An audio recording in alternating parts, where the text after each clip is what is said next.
പ്രിയപ്പെട്ട സഹോദരങ്ങളെ സലാം. ഇന്നിപ്പോ ഞാൻ എൻ്റെ സഹോദരങ്ങളുടെ അടുത്ത് വന്നിട്ടുള്ളത്, സഹോദരങ്ങൾ എന്ന് പറയുമ്പോൾ ചിലര് സഹോദരിമാരെന്താ പറയാത്തതെന്നൊക്കെ ചോദിക്കുന്നുണ്ട്.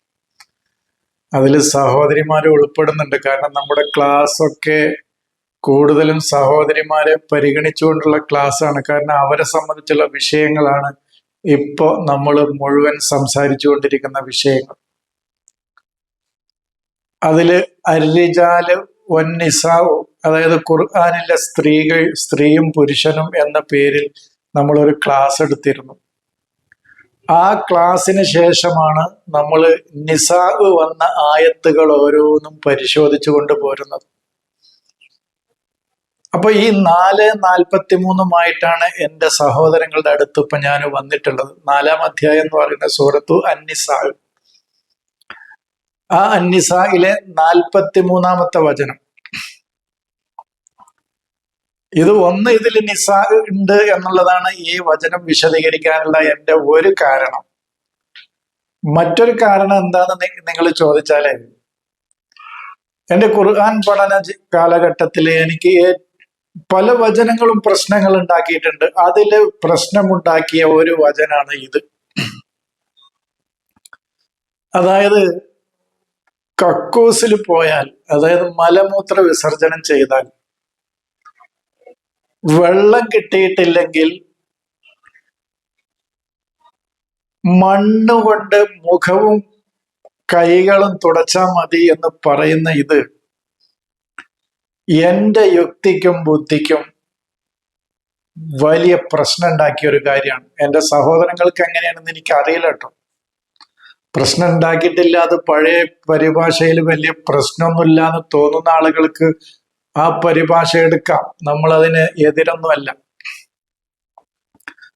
പക്ഷെ ഒരു പരിഷ്കൃത സമൂഹത്തില് നമ്മൾ മലമൂത്ര വിസർജനം ചെയ്ത് വന്നിട്ട് അവിടെ ഒന്നും ചെയ്യാതെ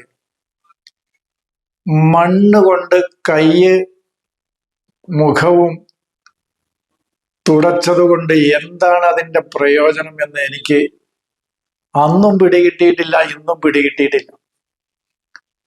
അപ്പൊ ഞാൻ ഈ വചനത്തെ കുറിച്ച് പിന്നീടാണ് എൻ്റെ അന്വേഷണം. ഈ വചനം മാത്രമല്ല, എനിക്ക് പ്രശ്നം ഉണ്ടാക്കിയ ഖുർആനിലെ എല്ലാ വചനങ്ങളും ഞാൻ അതിൻ്റെ ഓരോ ഇഴ പിരിച്ച് പരിശോധിച്ചിട്ടുണ്ട്. അത്ര മനസ്സിലാക്കിയാൽ മതി. ബാക്കി ഞാൻ എന്നെ കുറിച്ച് തന്നെ പറയില്ല, വലിയ അർത്ഥമൊന്നുമില്ല. അപ്പോ ആ ഒരു അതിന്റെ ഈ വചനത്തിന്റെ അതിന്റെ ആ പദാർത്ഥ തലത്തിലുള്ള ഒരു വ്യാഖ്യാനം ഉണ്ടല്ലോ, ആ വ്യാഖ്യാനത്തെ തൽക്കാലം അവിടെ മാറ്റി വെച്ചിട്ട് നമ്മുടെ മനസ്സിൽ നിന്ന് അത് ഡിലീറ്റ് ചെയ്ത് കളയുന്ന വേണം. അല്ലാതെ ഞാൻ ഈ പറയാൻ പോകുന്നത് മനസ്സിലാക്കൂല. ഇത് കേൾക്കുന്ന സമയത്തേക്കെങ്കിലും എൻ്റെ സഹോദരങ്ങൾ പഴയ വ്യാഖ്യാനം മനസ്സിൽ നിന്ന്, ചിന്തയിൽ നിന്ന് മായ്ച്ചു കളയുക. അല്ലാതെ ഇത് മനസ്സിലാക്കാൻ സാധിക്കൂല. ഈ വചനത്തിൽ എന്താ പറയുന്നതെന്ന് ഞാൻ ആ വചനം ഒന്ന് വായിക്കാം. യാ അയ്യുഹല്ലദീന ആമനു ലാ തഖറബു സ്വലാത്ത വ അന്തും സുകാറ ഹത്താ തഅലമു മാ തഖൂലുന വലാ ജുനുബൻ ഇല്ലാ ആബിരി സബീലിൻ ഹത്താ യഗ്തസിലു വ ഇൻ കുന്തും മർള ഔ അലാ സഫരിൻ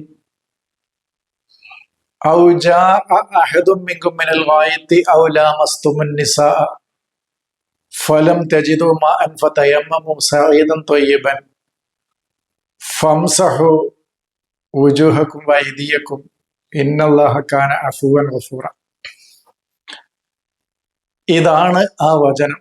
ഒരു അക്ഷരം എവിടെയെങ്കിലും തെറ്റിയിട്ടുണ്ടെങ്കിൽ എന്നോട് ക്ഷമിക്കണം. ഞാൻ എൻ്റെ ഈ ഖുർആൻ അങ്ങനെ പഠിച്ചു വെച്ചതിൽ നിന്ന് അങ്ങനെ വായിക്കുകയാണ് ചെയ്യുന്നത്. അപ്പോ ഇതിൽ പറയുന്ന വിഷയം ഒന്ന് നമുക്ക് പരിശോധിക്കാം. ഇതിലെ ആദ്യ ഭാഗം ഞാൻ വല്ലാതെ വിശദീകരണത്തിലേക്ക് പോകുന്നില്ല. കാരണം അത് പോയാല് ഇന്നത്തെ വിഷയം അവിടെ പോകും. പിന്നെ നമ്മൾ ഇന്ന് എടുക്കാൻ ഉദ്ദേശിച്ച ക്ലാസിന്റെ വിഷയം തന്നെ മാറ്റേണ്ടി വരും. ഇന്നത്തെ ക്ലാസിന്റെ വിഷയം മലമൂത്ര വിസർജനം കഴിഞ്ഞു വന്നാൽ മണ്ണുകൊണ്ട് മുഖവും കൈകളും തുടച്ചിട്ട് എന്ത് കാര്യം എന്നുള്ളതാണ് നമ്മുടെ വിഷയം. എന്നാലും ഒന്ന് ഓടിച്ചു പറഞ്ഞു പോകും ഞാൻ. യാ അയ്യുഹല്ലദീന ആമനു, അതൊന്നും ഇപ്പൊ വിശദീകരിക്കുന്നില്ല. ഈമാനും ഇസ്ലാമും അതൊക്കെ ഒരുപാട് പറയാനുള്ള കാര്യങ്ങളാണ്. ഇപ്പൊ അത് അങ്ങനെ തന്നെ പോവുകയാണ്. ഈ മോമിനീങ്ങളെ എന്ന് പറഞ്ഞാൽ മതി ഇപ്പൊ തൽക്കാലം. ലാ തഖറബു സ്വലാത്ത, നിങ്ങൾ സ്വലാത്തുമായി സമീപിക്കരുത്. സ്വലാത്തിന്റെ ബാഹ്യ തലത്തിലുള്ള അർത്ഥം തൽക്കാലം നമ്മൾ മാറ്റിവെച്ച് അതിന്റെ ആന്തരികമായ അർത്ഥതലത്തിലേക്കാണ് ഈ വിശദീകരണത്തിൽ ഞാൻ പോകുന്നത്. അതിന്റെ അർത്ഥം നിസ്കാരം വേണ്ടാന്നല്ല, പള്ളി വേണ്ടാന്നോ നിസ്കാരം വേണ്ടാന്നോ ഒന്നും അല്ല ഇപ്പൊ നമ്മൾ പറയണത്. അതിന്റെ ബാഹ്യമായ അർത്ഥതലം അവിടെ നിലനിർത്തിക്കൊണ്ട് തന്നെ ആ സ്വലാത്തിന്റെ ആന്തരികമായ അർത്ഥങ്ങളിലേക്കാണ് നമ്മൾ പോകാൻ പോകുന്നത്. അതെന്താന്ന് ചോദിച്ചാല് അസ്സിലത്തുൽ അസ്ലിയത്തു ബി ആലമിൻ നൂരി വൽ ഇൽമി, ഇതാണ് അതിന്റെ അറബിയിലുള്ള അതിന്റെ നിർവചനം. എന്ന് പറഞ്ഞപ്പോ അറബി അറിയാത്ത എന്റെ പല സഹോദരങ്ങൾക്കും ഇപ്പൊ മനസ്സിലായിട്ടുണ്ടാവില്ല എന്താണ് ആ പറഞ്ഞത്. നമ്മള് നിരന്തരം ബന്ധപ്പെട്ടുകൊണ്ടേയിരിക്കുക, ഇടം മുറിയാതെ. എവിടേക്ക്? ബി ആലമിൻ നൂരി വൽ ഇൽമി, അറിവിന്റെയും അതുപോലെ തന്നെ നൂറ് വെളിച്ചത്തിന്റെയും, അറിവിന്റെ വെളിച്ചത്തിന്റെയും ലോകത്തോട് നിരന്തരമായി, അതായത് അള്ളാഹുവുമായി നിരന്തരമായ ബന്ധത്തിലായിരിക്കാം. ആ ബന്ധം വേർവിടാനേ പാടില്ല. അങ്ങനെ ആ പ്രകാശത്തിന്റെയും വിജ്ഞാനത്തിന്റെയും ലോകത്തേക്ക് നിങ്ങൾ പോകാൻ ഉദ്ദേശിക്കുകയാണെങ്കിൽ ആ പോകുന്ന സമയത്ത് നിങ്ങൾ വാന്തും സുക്കാറ, നിങ്ങൾ ഒരു ഹിജാബുൽ മൈരിഫത്ത്, അറിവിന്റെ ഒരു മറ നിങ്ങൾക്ക് നിങ്ങളുടെ മുമ്പിലുണ്ടെങ്കിൽ അതുമായിട്ട് നിങ്ങൾ പോകരുത്. കൃത്യമായി എന്റെ സഹോദരങ്ങൾ മനസ്സിലാക്കണം. അസ്വലാത്ത് എന്ന് പറഞ്ഞാൽ അസിലത്തുൽ അസിലിയത്തു ബി ആലമിൻ നൂരി വൽ ഇൽമി എന്ന് പറഞ്ഞാൽ അള്ളാഹുവിന്റെ ലോകവുമായി പരമമായ പൊരുളുമായി നിരന്തരമായ ബന്ധത്തിലാണ് നമ്മൾ ജീവിക്കേണ്ടത്. അവനെ അനുഭവിച്ചറിഞ്ഞ് അവനിൽ നമ്മൾ അടങ്ങുകയാണ് വേണ്ടത്. അങ്ങനെ പോകണമെങ്കിൽ നിങ്ങൾ സുക്കാറയായി പോകരുത് എന്ന് പറഞ്ഞാൽ വെള്ളടിച്ചു പോകരുത് എന്നല്ല, മദ്യം കുടിച്ച് പോകരുത് എന്നല്ല, അല്ലെങ്കിൽ മദ്യം കുടിച്ച് ഉന്മത്തരായി കൊണ്ട് പോകരുത് എന്നല്ല. മറിച്ച് ആ ലോകവുമായി നിങ്ങൾ സ്ഥിരത്തിലാകണമെങ്കിൽ നിങ്ങൾ ആ ജ്ഞാനത്തിന്റെ മറ നിങ്ങൾക്ക് ഉണ്ടാകരുത് എന്നാണ് ആ പറയുന്നത്. കാര്യം മനസ്സിലായിട്ടുണ്ടാവും എന്ന് വിചാരിക്കും. ഞാൻ ഈ ഭാഗം പറഞ്ഞ് പെട്ടെന്ന് പോകുക. അതൊക്കെ ഒരുപാട് കാര്യങ്ങൾ വിശദീകരിക്കാനുണ്ട് അവിടെ. സുക്കാറ വന്ന ആയത്തുകൾ മുഴുവൻ വിശദീകരിക്കണം, എങ്കിലേ അത് പൂർണ്ണമാകുള്ളൂ എന്ന് എനിക്ക് അറിയാം. പക്ഷെ ഇപ്പൊ ഞാൻ അവിടെ വല്ലാതെ വിശദീകരണത്തിന് നിൽക്കണില്ല. ഹത്താ തഅലമൂ മാ തഖൂലൂന, എന്താണ് നിങ്ങൾ മുന്നോട്ട് വെക്കുന്നത്? പറയാന്ന് പറഞ്ഞാൽ നമ്മുടെ സ്വഭാവമായിട്ടും കർമ്മങ്ങളായിട്ടും പ്രവർത്തനങ്ങളായിട്ടും വാക്കുകളായിട്ടും ഒക്കെ പുറത്തേക്ക് വരുന്നതാണ് നമ്മുടെ ഖൗല് എന്ന് പറയുന്നത്.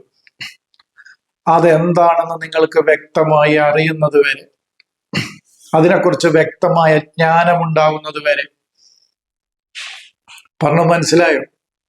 വ്യക്തമായ അറിവ് ആ കാര്യങ്ങളെക്കുറിച്ച് നിങ്ങൾക്ക് ഉണ്ടായിട്ട് വേണം ആ അള്ളാഹുവിന്റെ ആലമുൽ ഇൽമിനോടും നൂറിനോടും നിരന്തരമായ നിങ്ങൾ ബന്ധം സ്ഥാപിക്കേണ്ടത്. ഹിജാബുൽ മൈരിഫത്ത്, അറിവിന്റെ, അതാണ് സുക്കാറ എന്ന് പറഞ്ഞാൽ ആ ജ്ഞാനത്തിന്റെ മറയുണ്ടാവുമ്പോൾ നമുക്ക് പറ്റൂല. ആ ഹിജാബ് വിട്ടിട്ടാണ് മറിയം പോയത്.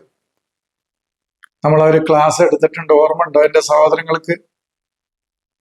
അത് ഫത്തഹത്ത് മിൻ ദൂനിഹിം ഹിജാബൻ എന്ന് പറയുന്ന അവരുടെ ആ ഹിജാബുൽ മൈരിഫത്തിനെ വിട്ടിട്ടാണ് അവര് പോയത്. ആ ഹിജാബിന്റെ അപ്പുറത്ത് നിന്നേ അള്ളാഹു സംസാരിക്കുള്ളൂ. അതുകൊണ്ടാണ് ആ പറയുന്നത്.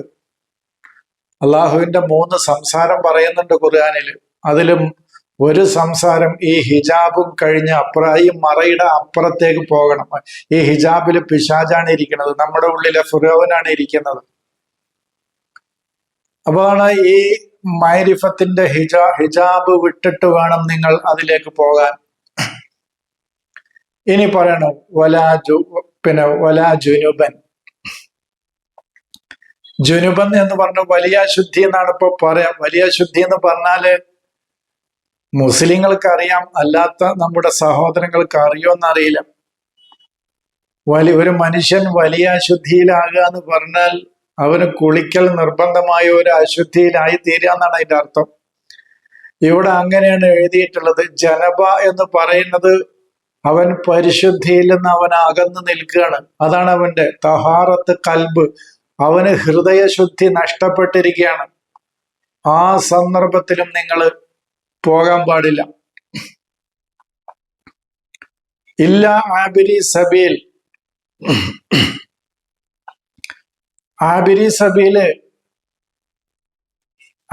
സബീൽ എന്ന് പറഞ്ഞാല് അള്ളാഹുവിന്റെ ജ്ഞാനത്തിലൂടെ അവനൊന്ന് മുറിച്ച് കടക്കുന്നേ ഉള്ളൂ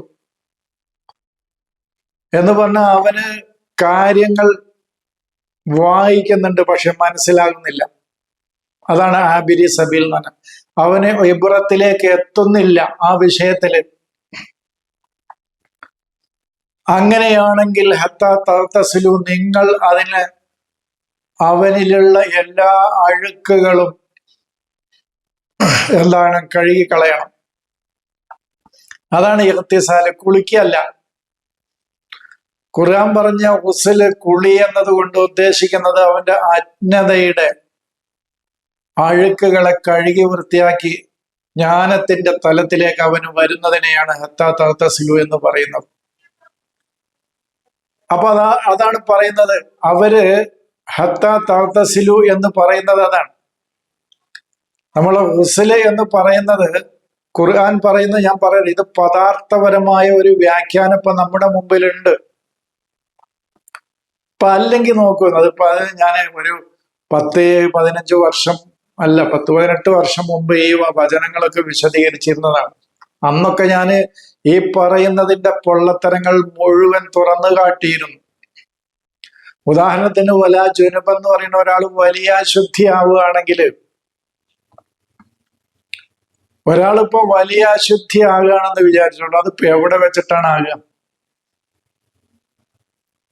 വീട്ടിലോ പള്ളിയിലോ.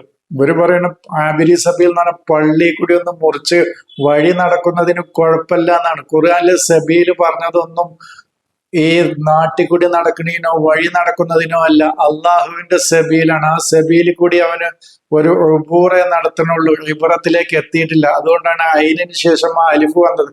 അത് കുറച്ച് ഭാഷ വിശദീകരിക്കേണ്ട തലാണ്, അവിടെ പോയി ഞാൻ വിശദീകരണത്തിന് പോണില്ല. അതിന്റെ ആശയം ഇതാണ്. അവന് വായിക്കുന്നുണ്ട് കാര്യങ്ങൾ, പക്ഷേ അവന് ഫഹ്മിലേക്ക്, ആ കാര്യങ്ങൾ പൂർണ്ണമായും ഗ്രഹിക്കുന്ന അവസ്ഥയിലേക്ക് അവൻ എത്തുന്നില്ല. അതുകൊണ്ട് തന്നെ അവന് ഹത്താ തഗ്തസിലു, അവന്റെ മുഴുവൻ അഴുക്കുകളെയും കഴുകി വൃത്തിയാക്കണം. എന്നിട്ട് ഈ സ്വലാത്തുമായിട്ട് അടുക്കാൻ പറ്റുള്ളൂ. അപ്പൊ ജുനുബ് എന്ന് പറയുന്നത് മൻ ഫഖദ തഹാറത്തു ഖൽബിഹി. എന്താണ് അതിന്റെ സൂഫി നിർവചനം? തൻ്റെ ഹൃദയത്തിലെ അഴുക്ക്, അല്ലെങ്കിൽ തൻ്റെ ഹൃദയത്തിലെ ശുദ്ധി നഷ്ടപ്പെടുക. ആ നഷ്ടപ്പെടുന്ന, അല്ലാതെ നമ്മുടെ ശരീരത്തിന്റെ ശുദ്ധി നഷ്ടപ്പെടലല്ല. അപ്പൊ തൻ്റെ തഹാറത്ത് കൽബ് ഫഖദ, അവന് നഷ്ടപ്പെട്ടിരിക്കുന്നു.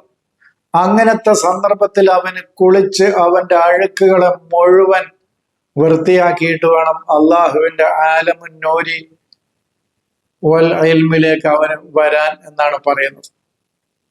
അതാണ് വലാ ജുനുബൻ ഹത്താ തഗ്തസിലു എന്ന് പറഞ്ഞിട്ട്.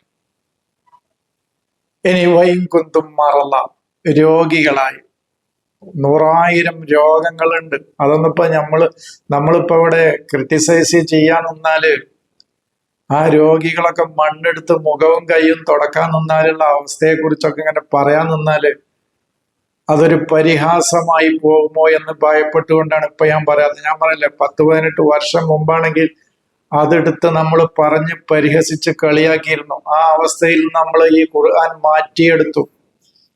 അതുകൊണ്ട് ഞാനിപ്പോ അത് പറയുന്നില്ല. എന്തൊക്കെ രോഗങ്ങളാണ് മനുഷ്യനുള്ളത്. വെള്ളം തൊടാൻ പറ്റാത്ത രോഗങ്ങളുണ്ട്. മണ്ണ് കൊണ്ടൊക്കെ മുഖവും കൈയും തുടക്കുക എന്നൊക്കെ പറയുന്നതിന്റെ അപ്രായോഗികത. വെറൊരു പനിയോ തലവേദനയോ വരുന്ന രോഗങ്ങളൊന്നല്ല മനുഷ്യനുണ്ടാകുന്നത്. അതെന്റെ സഹോദരങ്ങൾ മനസ്സിലാക്കണം. അപ്പൊ അതാണ് മറല്ല എന്ന് പറയുന്നത്. അവന്റെ ഫീ കുലൂബിഹിം മറലെന്നാണ്. അവന്റെ കൽബിലാണ് രോഗം. ആ കൽബിലുള്ള രോഗത്തെ കുറിച്ചാണ് ഖുർആൻ പറയുന്നത്. ഒരാൾക്ക് രണ്ട് കൽബേ ഉള്ളൂ. ഒന്നുകിൽ കൽബും മരീദ്, അല്ലെങ്കിൽ കൽബും സലീം. മാ ജഅലല്ലാഹു ഫീ ജൗഫിഹി മാ ജഅലല്ലാഹു ലിറജുലിൻ ഫീ ജൗഫിഹി മിൻ ഖൽബൈനി എന്നൊരായത്ത് നമ്മൾ വിശദീകരിക്കുകയുണ്ടായി. ഒരു റജുലിന് അവന്റെ ഉള്ളിൽ രണ്ട് കൽബ് കൊടുത്തിട്ടില്ല എന്ന് പറഞ്ഞാൽ അവന് കൽബും സലീമിന്റെ ഉടമയായിരിക്കും. അവന് കൽബും മരീദ് ഉണ്ടാവില്ല എന്നാണ് ആ പറഞ്ഞതിന്റെ അർത്ഥം. അല്ലാതെ പോറ്റുപുത്രനെ പിതാവിനെയും അതായത് വളർത്തുപുത്രൻ സ്വന്തം പിതാവിനെയും വളർത്തുപിതാവിനെയും പിതാവെന്ന് വിളിക്കാൻ പാടില്ല എന്നല്ല. അങ്ങനെയാണ് എഴുതി വെച്ചിട്ടുള്ളത്. അതാണ് രണ്ട് കൽബ് കൊടുത്തിട്ടില്ല എന്ന് പറഞ്ഞ അതിന്റെ അർത്ഥം എന്ന് പറഞ്ഞിട്ടാണ് അത് വിശദീകരിക്കുന്നത്. അത് പോട്ടെ, അവിടെ പോണില്ല. അപ്പൊ ഞാൻ പറയുന്നത് വൈൻ കൊന്തും മറല എന്ന് പറയുന്നത് നിങ്ങൾക്ക് ആ കൽബിലാണ് രോഗം. അതാണ് ഫീ കുലൂബിഹിം മറലുൻ. ശാരീരികമായ രോഗം ഖുർആനിന്റെ വിഷയമല്ല. എന്റെ സഹോദരങ്ങളോട് എനിക്ക് വിനീതമായിട്ട് പറയാനുള്ളതാണ്. നമ്മുടെ പല്ലുവേദനയോ നമ്മുടെ തലവേദനയോ നമ്മുടെ മറ്റ് അസുഖങ്ങളോ വയറുവേദനയോ മറ്റ് ശരീരത്തിലുള്ള ഏതെങ്കിലും രോഗമോ ഖുർആനിന്റെ വിഷയമേ അല്ല. ഇതൊരു ആത്മീയ ഗ്രന്ഥമാണ്. അത് മനസ്സിലുള്ള ഹൃദയത്തിലുള്ള അഴുക്കുകളെ ശുദ്ധിയാക്കുകയാണ് ഈ ഖുർആൻ ചെയ്യുന്നത്. അത് ശുദ്ധിയാക്കിയാൽ മതി എന്നുള്ളത് എൻ്റെ സഹോദരങ്ങൾക്ക് ആർക്കും ഇതുവരെ മനസ്സിലായിട്ടില്ല. അങ്ങനെ മനസ്സിലാവുമ്പോൾ അവർക്ക് ഇതിന്റെ വിശാലമായ അർത്ഥതലം മനസ്സിലാക്കാൻ സാധിക്കുള്ളൂ. അപ്പൊ ഈ മറല് എന്ന് പറയുന്നത് ഫീ ഖുലൂബിഹിം, കൽബിലാണ് മറല് എന്നാണ് ഖുർആൻ പറഞ്ഞിട്ടുള്ളത്. ഖുർആനിൽ ഏതെങ്കിലും ഒരിടത്ത് അവരുടെ ജിസ്മിൽ രോഗമുണ്ട് എന്ന് പറഞ്ഞിട്ടുണ്ടോ? ഇല്ല, പറഞ്ഞിട്ടില്ല. അല്ലെങ്കിൽ അവരുടെ വയറ്റിലേക്കാണ് കുടിപ്പിക്കപ്പെടുന്നത് എന്ന് പറഞ്ഞിട്ടുണ്ടോ? ഇല്ല. വഉശ്രിബൂ ഫീ ഖുലൂബിഹിം എന്നാണ്. അവരുടെ കൽബിലേക്കാണ് കുടിപ്പിക്കപ്പെടുന്നത്. അതാണ് ഞാൻ പറയുന്നത്. ഈ ഖുർആൻ നിങ്ങൾ അക്ഷരങ്ങളിലല്ല വായിക്കേണ്ടത്, കണ്ണുകൊണ്ടല്ല വായിക്കേണ്ടത്, ഇത് ഹൃദയം കൊണ്ടാണ് വായിക്കേണ്ടതെന്ന് പറയാനുള്ള കാരണം അവർക്കേ ഇതില് മാനവികത കണ്ടെത്താൻ കഴിയുള്ളൂ. അവർക്കേ ഇതിൽ പ്രണയവും സ്നേഹവും കണ്ടെത്താൻ കഴിയുള്ളൂ. അവരുടെ ഉള്ളിലെ റഹ്മാന് വർക്കാകുള്ളൂ. അത്രേ എനിക്ക് പറയാനുള്ളൂ. അപ്പൊ ഫീ ഖുലൂബിഹിം മറദുൻ എന്ന് പറഞ്ഞ ആ മറലാണ് വൈൻകുന്തും മറല എന്ന് പറയുന്നത് അതിന്റെ ലിസാന് പറയുകയാണെങ്കിൽ മസ്തർ റുഇയത്തുൽ അൽദാദ്, അതാണ് മീമ് റാ ലാദ്. ലാദ് എന്ന് പറഞ്ഞാൽ ലിദ്. നമ്മുടെ മനസ്സിൽ വിരുദ്ധ ഗുണങ്ങൾ കടന്ന് പോരാടിക്കൊണ്ടിരിക്കുകയാണ്. അതാണ് നമ്മുടെ ഹൃദയത്തിന്റെ രോഗം എന്ന് പറയുന്നത്. കൽബ് മുത്തുമയിന്നയിലേക്ക് അവന്, അല്ലെങ്കിൽ കൽബും സക്കിയയിലേക്ക്, കൽബും ഇതിലേക്ക് എത്തിയിട്ടില്ല. അവന്റെ നഫ്സും മുത്തുമയിന്നയിലേക്ക് അവൻ എത്തിയിട്ടില്ല. അവിടെ അതാണ് മസ്തറു അല്ലെങ്കിൽ മക്കാനു റുഇയത്തുൽ അൽദാദ് എന്നാണ് മറലിന്റെ അതിന്റെ ലിസാനിയായ വ്യാഖ്യാനം, വിശദീകരണം അങ്ങനെയാണ്. അവ എല്ലാ അഴുക്കുകളെയും ദുശ്ചിന്തകളെ മുഴുവൻ, അതിലെ ദുഷിച്ച ചിന്തകളെ മുഴുവൻ ഇല്ലാതാക്കില്ല. അത് ഈ രണ്ട് ചിന്തകളും കടന്ന് അവിടെ മേയാണ് ഇപ്പൊ ചെയ്തുകൊണ്ടിരിക്കുന്നത്. അതാണ് അവന്റെ കൽബിൽ മറലുണ്ട് എന്ന് പറഞ്ഞാൽ. അവിടേക്ക് വെളിച്ചത്തിന്റെ ലറമ്, മറല് എന്നുള്ളത് ലറമ് എന്നാണ്. ലറമ് എന്ന് പറഞ്ഞാൽ ഒരു തീ നമ്മൾ കത്തിക്കുമ്പോൾ അതിന്റെ ആദ്യം വരുന്ന ജ്വാലയാണ് ഈ ലറമ് എന്ന് പറയുന്നത്. അപ്പോ വിജ്ഞാനത്തിന്റെ ഈ ആത്മീയജ്ഞാനത്തിന്റെ വെളിച്ചം അവിടെ കത്താൻ തുടങ്ങിയിട്ടില്ല എന്നർത്ഥം. അങ്ങനത്തെ ഒരു അവസ്ഥയാണ് അവന്റെ മറല്. അതാണ് വൈകുന്തം ഫീം വൈകുന്തം മറല ഔ അല സഫരിൻ, അല്ലെങ്കിൽ ഒരു വിജ്ഞാനത്തിന്റെ വെളിച്ചം കൊണ്ടുവരാനുള്ള ശ്രമത്തിലാണ് നിങ്ങൾ. അതാണ് ഇസ്ഫാർ. ചില മുഫസ്സിരിങ്ങൾ അവിടെ വിജ്ഞാനത്തിന്റെ യാത്രയിലാണ് എന്ന് പറഞ്ഞവരുണ്ട്. സഫർ എന്ന് പറയുന്ന യാത്ര എന്ന് എടുത്തിട്ട് അതിനേക്കാൾ ആപ്റ്റായ അർത്ഥം എനിക്ക് തോന്നുന്നത് വസ്സുബ്ഹി ഇദാ അസ്ഫറ എന്ന് പറയുന്ന ഖുർആൻ പറഞ്ഞ ആ ഇസ്ഫാറാണ്. അല്ലാതെ നമ്മള് കോഴിക്കോട്ടെന്ന് പാലക്കാട്ടേക്ക് പോണ യാത്രയല്ല. ആ യാത്രയുടെ ഒക്കെ ദൂരമൊക്കെ പറഞ്ഞിട്ടുണ്ട്. ആ ദൂരമൊക്കെ ഇന്നിപ്പോ എവിടെ പോയി? അന്നത്തെ ദൂരം കിലോമീറ്റർ, അന്നത്തെ ദൂരമൊക്കെ കർമ്മശാസ്ത്രത്തിലും ഹദീസിലൊക്കെ പറയുന്നുണ്ട്. സോറി, ഞാൻ അങ്ങോട്ട് പോയതാണ്. ഞാനത് അത്തരം കാര്യങ്ങൾ പറഞ്ഞ് നമുക്ക് അതിനെ ക്രിട്ടിസൈസ് ചെയ്യാൻ താല്പര്യമല്ല. ഇന്ന് ആധുനിക കാലഘട്ടത്തിലെ യാത്രാദൂരവും അന്നത്തെ യാത്രാദൂരം നമുക്ക് നിശ്ചയിച്ച് അന്ന് ആലോചിച്ചപ്പോ എനിക്ക് അറിയാതെ പറയാൻ തോന്നിപ്പോയതാണ്. അതുകൊണ്ട് ക്ഷമിക്കണം എൻ്റെ സഹോദരങ്ങൾ. അപ്പോ മറല വൈകുന്തം മറല ഔ അല സഫരി എന്ന് പറയുന്നത് അവന്റെ ബുദ്ധിയിലേക്ക്, ചിന്തയിലേക്ക് അവൻ ഉൾക്കൊണ്ട ആശയങ്ങളെ വെളിച്ചത്തിലേക്ക് കൊണ്ടുവരാനുള്ള ശ്രമമാണ്. നമ്മുടെ ബുദ്ധി ഒരറിവിനെ സ്വീകരിക്കുന്നതിനേക്കാൾ അത്യുന്നതമായ കാര്യം അതിലെ ഇരുട്ടുകൾ മുഴുവൻ നീക്കിക്കളഞ്ഞ് അതിനെ വെളിച്ചത്തിലേക്ക് കൊണ്ടുവരിക എന്നുള്ളതാണ്. അതാണ് വസ്സുബ്ഹി ഇദാ അസ്ഫറ എന്ന് പറഞ്ഞാൽ. അങ്ങനെ ഒരു യാത്രയിലാണ് അവൻ, അതിനു വേണ്ടിയുള്ള ശ്രമത്തിലാണ് അവൻ. നിങ്ങൾ അങ്ങനെയാണെങ്കിൽ ഔ ജാഅ അഹദും മിൻകും മിനൽ ഗായിത്തി, ഇവിടെയാണ് എന്നെ അലട്ടിയ ഏറ്റവും വലിയ പ്രശ്നം ഉണ്ടായത്. നിങ്ങൾ മലമൂത്ര വിസർജനം കഴിഞ്ഞു വന്നാൽ കുഴിന്ന് വരിക എന്നാണ്. കുഴിന്ന് വരിക എന്ന് പറഞ്ഞാൽ അജ്ഞതയുടെ കുഴിയിൽ നിന്നാണ് അവൻ കയറി വരുന്നത് എന്നാണ് ഒരു മുഫസ്സിർ പറഞ്ഞത്. ഒരു മുഫസ്സിർ ഒരു ജ്ഞാനി പറഞ്ഞത്, ആ കുണ്ടിന്ന് വരിക എന്ന് പറഞ്ഞാൽ കക്കൂസിന്ന് കയറി വരിക എന്നല്ല അതിന്റെ അർത്ഥം. അവൻ അജ്ഞതയുടെ പടുകുഴിയിലായിരുന്നു, അവിടുന്നാണ് ഇപ്പൊ കയറി വരുന്നത് എന്നുള്ള അർത്ഥമാണ് പറഞ്ഞത്. എന്നാൽ എനിക്ക് അതിനേക്കാൾ ഒന്നും കൂടി ആപ്റ്റായ, ഒന്നും കൂടി യോജിച്ച അർത്ഥം, അതാണ് എനിക്ക് ഏറ്റവും കൂടുതൽ ഈ ഖുർആൻ പറയുന്ന വാക്കുകളോട് ഏറ്റവും യോജിച്ച അർത്ഥം പറയുമ്പോഴാണ് എനിക്കൊരു സമാധാനം കിട്ടും. അതെന്താന്ന് പറഞ്ഞാൽ എന്നുള്ളത് അതേ അക്ഷരങ്ങൾ തന്നെയാണ് ത്വഗ എന്ന് പറയാം. ത്വഗ എന്നുള്ള ആ അക്ഷരങ്ങൾ തന്നെയാണ് ഒത്ത എന്നുള്ളത് പറയാൻ ഉപയോഗിക്കുക. അതിൽ നിന്നാണ് വായത്ത് ഉണ്ടാകുന്നത്, അതിൽ നിന്നാണ് റിത്ത ഉണ്ടാകുന്നത്. സൂറത്ത് കാഫിൽ പറഞ്ഞല്ലോ, നിങ്ങൾ എൻ്റെ സഹോദരങ്ങൾക്ക് ഓർമ്മ ഉണ്ടോ? ഫകശഫിന അൻക റിതഅക, അത് ഫിർഔനിന്റെ മൂടിയാണ് നമ്മുടെ കണ്ണിന് ബാധിച്ചിരിക്കുന്നത്. അത് ഞാൻ തുറന്നു തരും നിങ്ങൾക്ക് എന്നാണ് ഖുർആൻ പറയുന്നത്. അതുകൊണ്ടാണ് ഫിർഔനാണ് ഇന്നഹു തഗ എന്ന് പറഞ്ഞത്. ഫിർഔനാണ് ഇദ്ഹബ് ഇലാ ഫിർഔന ഇന്നഹു തഗ എന്ന് പറഞ്ഞത് അതാണ്. നീ ഫിർഔനിലേക്ക് പോ, അവൻ തഗ ഫിൽ മീസാനി, മീസാനിൽ അവന് തുകയാൻ ചെയ്തിട്ടുണ്ട് അവന്റെ നെഫ്സിനോട്. മീസാന് നമുക്ക് പിന്നെ വിശദീകരിക്കാം, അവൾക്കൊന്നും ഇപ്പൊ പോകാൻ പറ്റൂല. അതുകൊണ്ടാണ്, അല്ലാതെ എന്താ ഈ മാഷോ ഒക്കെ പിന്നെ പറയാം. പിന്നെ അങ്ങോട്ട് ഇപ്പൊ പോയാൽ നമ്മൾ ഈ ആയത്ത് ഈ 10-20 മിനിറ്റ് കൊണ്ട് അവസാനിപ്പിക്കാൻ സാധിക്കൂല. അതുകൊണ്ടാ പറയണത്.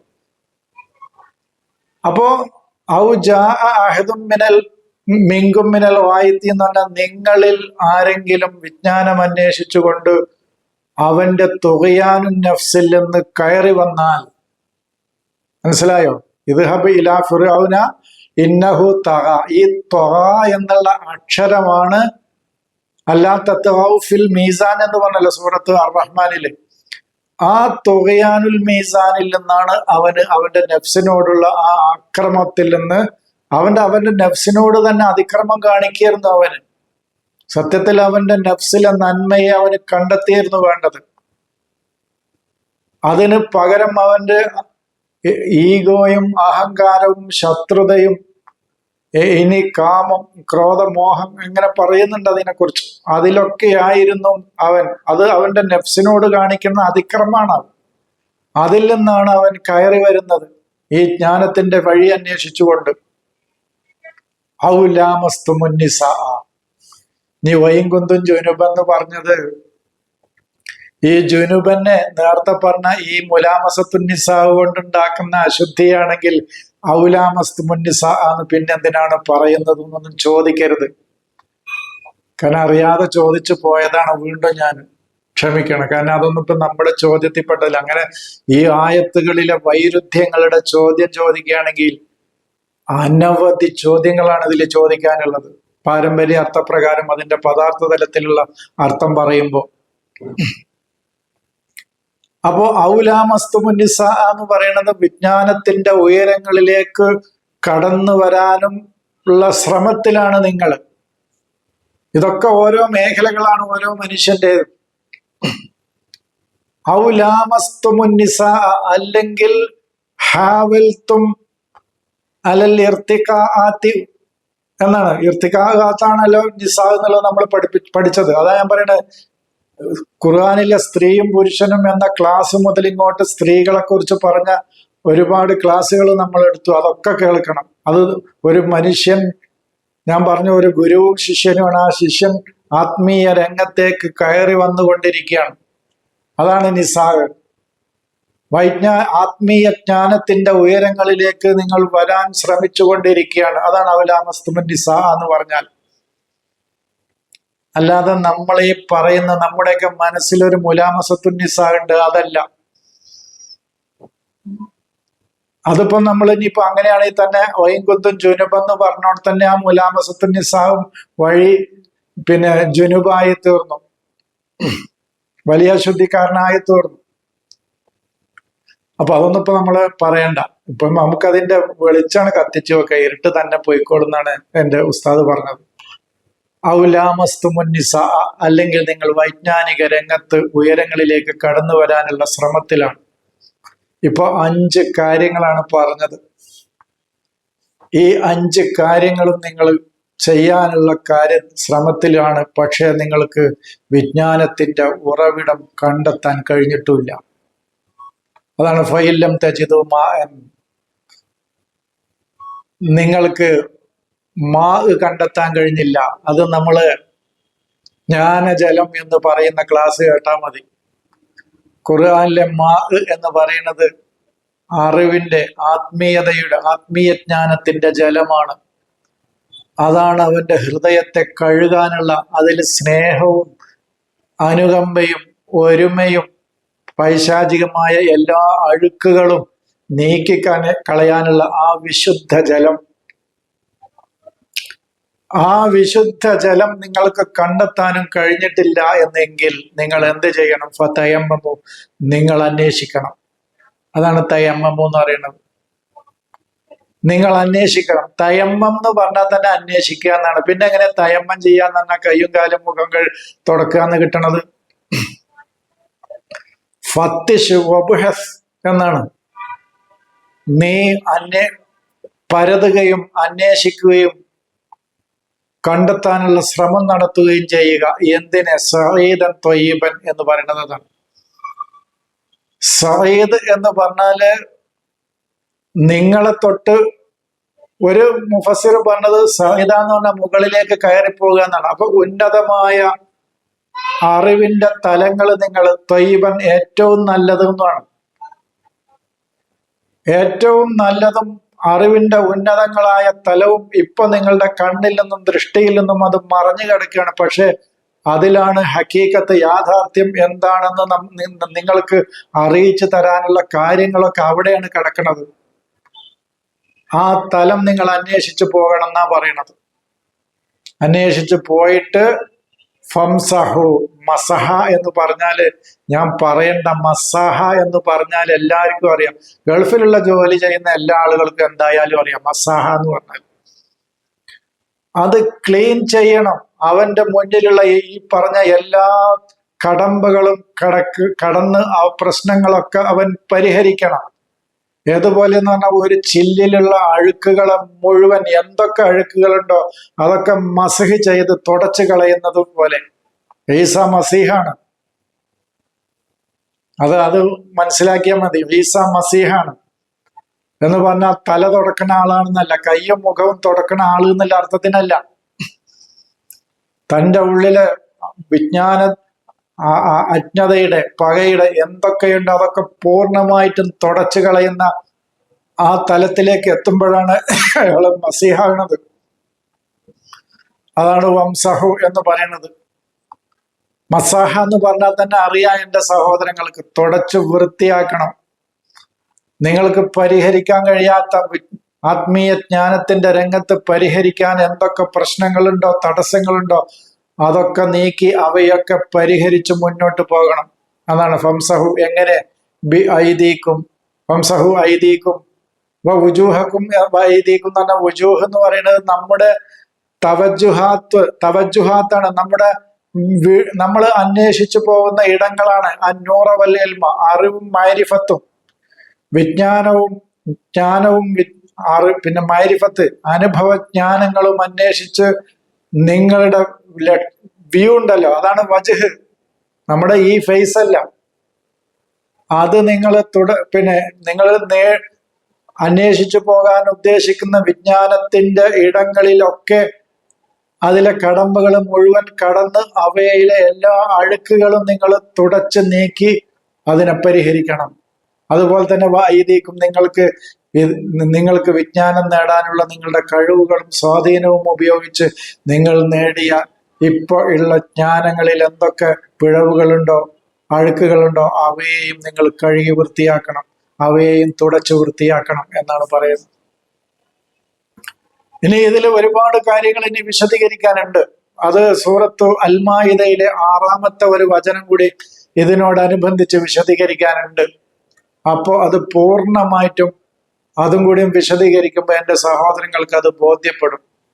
അതിൽ 2 കാര്യങ്ങൾ കൂടി ആ ആയത്തിൽ പറയുന്നുണ്ട്. സൂറത്ത് മാഇദ 6-ാമത്തെ വചനത്തില് അത് ഫൗസിലു വുജൂഹക്കും വൈദിയക്കും ഇലൽ മറാഫിഖി എന്നാണ്. നമ്മുടെ തവജുഹാത്തുല്ലിൽ ഇൽമി വൽ മഅരിഫത്തി, വിജ്ഞാനത്തിനും അറിവിനും വേണ്ടിയുള്ള നമ്മുടെ തവജുഹാത്ത്, അന്വേഷണത്തിന് വേണ്ടിയുള്ള നമ്മുടെ ചിന്തകൾ, വ്യൂസ്, കാഴ്ചപ്പാടുകൾ, ഇതിലൊക്കെ എന്തൊക്കെ തകരാറുകൾ ഉണ്ടെങ്കിൽ അതൊക്കെ അതിലെ അജ്ഞതകളെ മുഴുവൻ കഴുകി വൃത്തിയാക്കണം എന്ന് പറഞ്ഞിട്ട് ഇലൽ മറാഫിക്കി എന്ന് പറയുന്ന ഒരു സംഗതിയുണ്ട്. ആ മറാഫിക്കും പിന്നെ ഇലൽ കഅബൈനി വംസഹു ബിറുഊസിക്കും വഅർജുലക്കും ഇലൽ കഅബൈനി എന്ന് പറയുന്ന ആ കഅബൈനിയും കൂടി അതിൽ വിശദീകരിക്കുമ്പോൾ ഈ 2 വചനങ്ങൾ കൂടി കൂട്ടി വായിക്കുമ്പോഴാണ് ഒന്നില് ലാ തഖറബു സലാത്ത എന്നും ഒന്നില് ഇദാ ഖുംതും ഇല സലാത്തി എന്നുള്ളതും അവിടെ ഈ 2 വ്യത്യാസങ്ങൾ എന്തുകൊണ്ട് പറഞ്ഞു എന്നുള്ളതും മറ്റു കാര്യങ്ങളൊക്കെ കൂടുതൽ സവിസ്തരം വിശദീകരിക്കുമ്പോൾ ഇതിന്റെ ബാക്കി ഭാഗങ്ങൾ എൻ്റെ സഹോദരങ്ങൾക്ക് വ്യക്തമായി മനസ്സിലാക്കാൻ കഴിയും എന്ന് മാത്രം പറഞ്ഞുകൊണ്ട് ഞാൻ അവസാനിപ്പിക്കുകയാണ്. സലാം.